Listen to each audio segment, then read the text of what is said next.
the Patreon pick and or request this week, as requested by Grapeseed Oil, aka Kyler, thank you for the request, was the 1958 film The Blob. Tanner, please tell us about it. Dude, The Blob is a film about an alien creature that looks like goo and it eats people, but it is afraid of the cold. The end. Fun fact, the actual blob, which is made of red dye and silicone, has never dried out and is still in the original bucket. Oh. That's badass. That's pretty sweet. Yeah. Okay, rankings, I am sitting at a C+ right now. Okay. I was not nearly as kind. I'm thinking D+. I'm even lower than you guys. I said D-. And it doesn't even make sense to say what... No, I don't. Okay. Yeah, we can hold off. So I think it is a fine B movie, and I don't mean that in terms of rank, I mean like the genre B movies. Yeah. I think the effects aren't terrible for 1958, honestly. When the blob is on a human being, it's usually pretty rough, but when it's just like goop that's moving around, I was like, that looks like goops that's moving around. Yeah, I guess so. Honestly, I liked it like at the start when like it was on the guy's hand. Yeah. I think it looked best. Everything after that, I was kind of like this. I mean, honestly, this movie is going for a lot more than it can do with its technology at the time here, and it shows. Yeah, I think some scenes look kind of okay, like it going under the door, like it going through the grates, but most of the time it just looks incredibly non-threatening and at worst really fucking bad, especially like with the like it encapsulating the fucking diner. Yeah. Jesus. Yeah, that wasn't good. Yeah, like, basically that entire, like, final scene where it's like, oh no, the blob, it's taken over the diner, this is a big, crazy part of the movie. You just never see it whatsoever. They just don't show it. Like, they try lighting on fire or whatever, and they're like, it's not working, and we just don't see that. It's like a big, opaque red thing over the diner during those scenes. I mean, even, like, when he's testing the fucking fire hydrant, he's just, like, blasting the stairs, and it's just, like, totally off screen. I remember seeing it retreat up the stairs at the first. Yeah, it does. I think they showed it like the very end, but he does a lot of fucking blasting without really seeing much, at least from my memory. I also do like from that scene too, just because we're talking about it a little bit. I love when like you can see the fucking like it's like a 2D picture of the diner. They can, do like, that see quite a few times during this like final act of the film. But specifically, I mentioned that because they showed, you know, the blob literally creeping into like every single minor crack or hole in the building, and the characters just don't fucking react to that at all, and then they just go down to the basement, which I think is funny. Which also just speaks to the threateningness of the blob as a whole. People react very strangely to it, generally speaking. Like the fucking girl like falling over immediately when she just sees this like fucking 1 inch a minute moving ass blob. Very strange. I think people act rather erratically with it personally. Yeah, and like when the nurse is in the fucking hospital where like the blob, it's like on the ground and she's freaking out. She's like, oh no, what do I do? And it's like, it doesn't seem like it particularly moves that fast. You should just be able to like kind of loop it around the chair or whatever there and like be fine, presumably. Yeah, I agree. A couple other things I think it does well. I like that shot where it comes out of the projector room. Yeah, I thought that looks neat. Unfortunately, the scene immediately following it of the people running out of the movie theater, you just see all the extras like smiling and shit as they're running out. Yeah, fucking terrible. It's a bit goofy. I think what time of day is all this shit taking place? Because, like, we see it like, oh, the little boy, he needs to be, like, in bed and, like, getting, you know, being all tuckered out or whatever the fuck. But then, like, at the movie theater, there's so many fucking kids there. There's also just so many people in that goddamn movie theater, bro. There's more people in that theater than the entire fucking town. Like, the town's a ghost town. But that movie theater is fucking packed with, like, 100 people watching that movie. Don't they say it's, like, 2 a.m.? Potentially. They do, I don't recall that. But the time is very funny. Yeah. I think conceptually it was cool that the blob started out translucent and then once it ate a guy it turned red because of the blood. Yeah, that's like a neat idea that would be really cool in a better version of this movie, like the one that we'll probably watch. Whoa. I wish this related more to probably the imaginary Goosebumps book that probably doesn't exist, that's in my head, where they have to wash the blob or else it eats them or something. I think you're thinking of Monster Blood. Well, I asked ChatGPT and it also said Monster Blood, but the description didn't match what I was thinking of, so who fucking knows? Anyways, yeah, as I probably alluded to with my D-, I didn't get a whole lot out of this film. They have a lot of just the characters fucking talking to each other, doing some dumb shit, the random fucking race in the awkward scene where they're talking to the cops. A lot of just, like, random fucking, like, build-up scenes, I guess, that I feel like just didn't really need to be there. Obviously, I'm sure they're probably trying to have the blob on screen as little as possible. Yeah.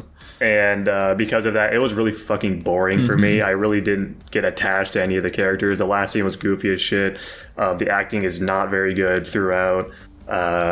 Wasn't crazy on this one. It looks fucking terrible, obviously, but they were good doing what they could in 1958. I respect them for the attempt, but also it still doesn't look great, and I was pretty fucking bored throughout most of it. You know what shocked me relating to it being 1958? When the cop pulls the kid over and he says, "What's up?" I'm like, oh, I thought that was a much more recent turn of phrase.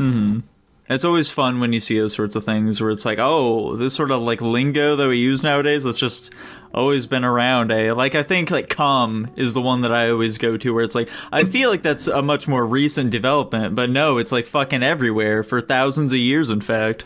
Yeah. Language is cyclical, it goes in and out of style constantly. Yeah. We're gonna watch a 1932 film and they're gonna say Riz in it. They're gonna get fucking the Scary Rizzler. Yeah, speaking of the acting and children, the fucking little boy, the little brother, he was fucking...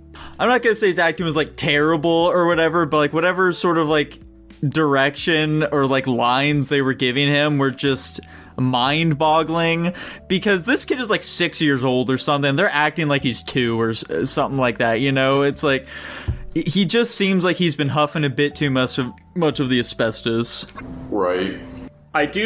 One thing I'll give this movie credit for is I do appreciate the sense of urgency the characters have with trying to solve the problem. I feel like that's pretty rare, especially like with this type of event. Yeah. They were very quick to like immediately get the attention of the entire fucking town and try to solve the issue because, they realized the gravity of the situation potentially. So I appreciate it for that. I'll agree with you for the latter half of the film. In the beginning, I don't think there is much urgency. Like, I think that they do their little street understand race and then they're just fucking around talking to those other kids for a while, even though the doctor gave him like a mission to go do. I think that's specifically just because they're dumb fucking kids and they probably don't really understand the gravity of the situation. I think they get that. They figure it out when they see the fucking asteroid and they come back and they see the guy being eaten alive by a slime. And that's when it clicks in their head. Yeah, it's when the main character sees like the doctor getting eaten by the blob is when that happens. Fair enough. Quick game show for you guys about our main character. Is he old or just aging poorly? I had actually looked this up because we were like, how old are these characters supposed to be? Because he looks like he's in like his fucking 30s or something. He was like 26, I think, during this film. They're supposed to be like teenagers in this fucking movie. Which, like, hypothetically, nowadays, you could probably find a 26-year-old who could reasonably play teen. That is not this guy. He had gray in his hair. Yeah. Yeah, I think the woman definitely looked like mid-20s minimum, but, like, still, she certainly did not look like a fucking kid, but she looked much younger than the male lead. The male lead looked like he was grooming this poor woman. When the dad comes in and he starts calling him son and whatever, I'm like, dude, it's just too silly. You guys are like the same age. Yeah, it was like Ferris Bueller's Day Off for me. Like, a complaint I had for that movie is that Ferris just looked like a middle-aged man or whatever. It's like, why are you treating him this way? This isn't endearing, this is worrying. Yeah. A man this age should not be behaving like this. I was gonna say, this isn't a complaint or anything. I'm sure this is also just some fucking movie shit, but I do like looking at life kind of from this era. Obviously, it's a fucking movie, so it probably has actually no bearing on reality whatsoever, but like, even small things like the fucking doctor leaving the door unlocked so the fucking woman can go in there and like protect it or whatever. Just some like small town things. Like, this is everything, the way these characters act is so foreign to the way we live our life fucking 80 years later. Yeah. It's very and quaint. I just like watching movies from this era because I think it's interesting, you know? I agree with that. Even though I think it's fucking bad. Yeah. Do we have any other thoughts on this one? I don't really think so, no. This wasn't a particularly stimulating movie mentally, I'd say. Yeah, it's not very complex. My rank remains unchanged. How? How is that possible, Tanner? We've done nothing but shit on this movie, and you've had very little defense for it. I mean, I still think it's basically enjoyable. I don't think any of our complaints are like massive detractors Like for C+, me. you think this is about an average film, it sounds like. Yeah, I'd say so. Startling. I give a Manic. lot more leeway for age than you guys, though. I give no leeway for age. Yeah. What did Dylan have to say about this movie, though? Yeah, no, I thought this movie was fun. I think for 1958, I thought this movie was pretty well done, all things considered. There were a couple of the goofy parts in it where it was just like I can't even say a couple. There was the one part where the Blob was like attacking the diner, and it was just it like flopping itself against a piece of paper, which, you know, that part was kind of scuffed. But like also, it's 1958. What are you gonna do?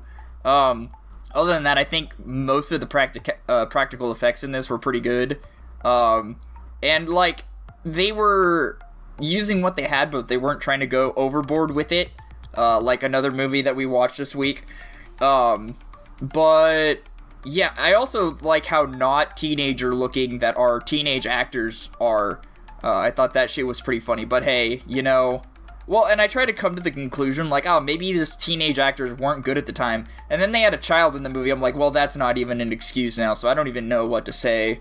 Are you saying you think that the child did a good job? Not necessarily. I think the child was acting like a child. That's kind of the only conclusion that I can come to. There's not much you can do with a child from the 50s and 60s to ask them to be a good actor. You kind of just probably tell them, like, hey, pretend these people are your family, and it's kind of the extent of my imagination in that scenario. So, because I was making a couple comparisons to Invasion of the Body Snatchers, because I remember us saying for how old that movie was, it was also pretty good.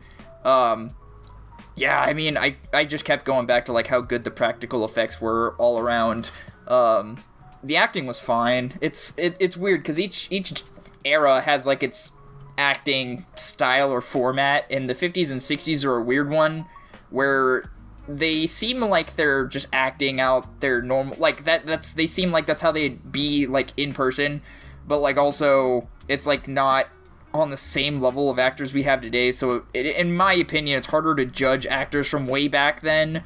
Once you start getting to like the 70s or even especially like the 80s and on, it gets a little more obvious. But like this movie was just over 2 hours, or was it under 2 hours? I can't remember. It was too long, whatever it was. I mean, yeah, I definitely could have like benefited from shaving time off of it for sure. Yeah, it was 83 minutes. Oh, so it's like an hour and a half. Yeah, like barely nothing. God damn it, Nico, you gaslit me again effectively for the first time in a long time. Anyway. I didn't even give a time. You said too long. I couldn't remember any of the times of some of these movies. I'm trying to like remember if I had any like big problems with this movie, but like all in all, I didn't have anything crazy. It's just like it's an old movie, so it's like not anything super, you know, over the moon about it. I don't really think I have anything else in particular to say about the movie. Didn't think it was bad, but it wasn't like anything crazy. So, wow. Hopefully something. Yeah, I hope so. Maybe he said something. We'll see.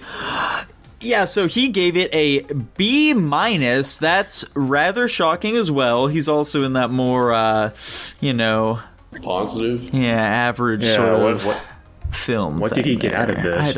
I don't know. I'm very curious to hear what he ends up saying. Yeah. Maybe it's literally because we watched Super Croc, spoiler, and like that movie is so objectively dog shit that he just like comparatively, you know. Yeah, potentially. That could be it. Yeah.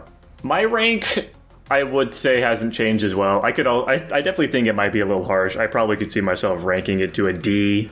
I don't think I'd go farther than a D though later, but I'm sticking it at a D- currently. I feel that, dude. I think I am actually gonna lower it to a D. And Dylan gave it a B-. Oh, wait, we already said that. And you get a C+, right?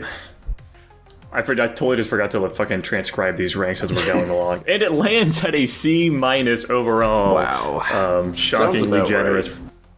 Oh well. Where do you think we'd rank D-Blob? I don't know what that is. I'm saying a cool B. Yeah, I think that's fair. It's an alright Wii game. Awesome. Speaking, it's the fucking Wii game. I know what you're talking about now. I fucking clicked. Yeah, the guy with the arms and the colors Yeah. and such. I know it now.